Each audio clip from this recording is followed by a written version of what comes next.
दिनैनि बाहाय क'क्राझार साइ जेनाखि प्लेग्राउन्ड बेवहाय आसाम फुटबल एस'सिएशननि जेनाखि स्टेट लेभेलनि युथ लीग Under-15 नि बिनि मेट्सआ जागासिनो दङ। बे जेनाखि स्टेटनि युथ लीग बे युथ लीगआव जाय बिथांमोनहा चेम्पियन जागोन आरो रानार्स आप जागोन बे मोननैया नेशनेल लेभेलनि जेनाखि युथ लीग बेवहाय बाहागो लानो थाखाय सुबिदा मोनगोन।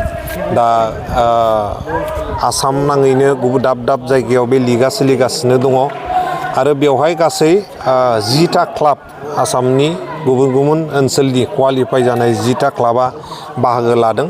दिनै नैबेहाय गिबि खेब खेला हिसाबै रयेल ब्रादार्स FC आरो डिमाकुसिनि आरो जोंनि बड'लेण्डनिनो बड'लेण्ड FC मोननैनि गेजेराव जागासिनो दङ।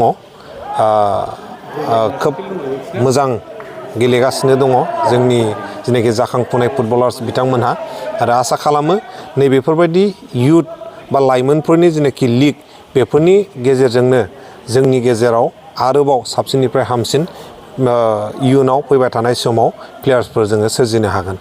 नैबे क'क्राझार साइ स्टेडियामाव मोनबेसे टीम मोनबेसे खेला आरो सानबेसे जागोन बे खेलाया? नैबेहाय जेनाखि हम टीमा जाहैबाय जोंना बड'लेण्ड FC। बे बड'लेण्ड FCनि एगेन्स्टै जेसेबां टीमा गेलेगोन एवे खेलाखौ बेवहाय जाजोबगोन। दा बावहाय खमैबाबो मोनबा खेला बेवहाय जागोन आरो बिनिफ्राय जेनाखि जोंनाबो बड'लेण्ड FCआ एवे जेनाखि गुबुननि न'आव जोंबो गेलेहैनांगोन। दा जोंबो बाहेरायाव गेलेहैनांगोन आरो गुबुनफोरफ्राबो मिनिमाम मोनबा टीमा बेवहाय गेलेनो फैगोन। टिआरनि मानगोनां CM प्रमद बर' सारा जेनाखि दुरान्ड काप आरो युथ डेभेलपमेन्टखौ लानानै खोब सिरियास आरो बिनि थाखायनो युथफोरनि फिउचारनि थाखाय जोंनि युथखौ बोरैहाय मोजां लामाजों लांनांगौ, फुटबलखौ जोङो बोरैहाय जौगाखांहोनांगौ आरो फैबाय थानाय समाव बोरैहाय जोंनि प्लेयार्सफोरखौ नेशनेल बा इन्टारनेशनेल लेभेलनि प्लेटफर्म होनांगौ बिनि थाखाय खोब सिरियासलि सानबाय थादों।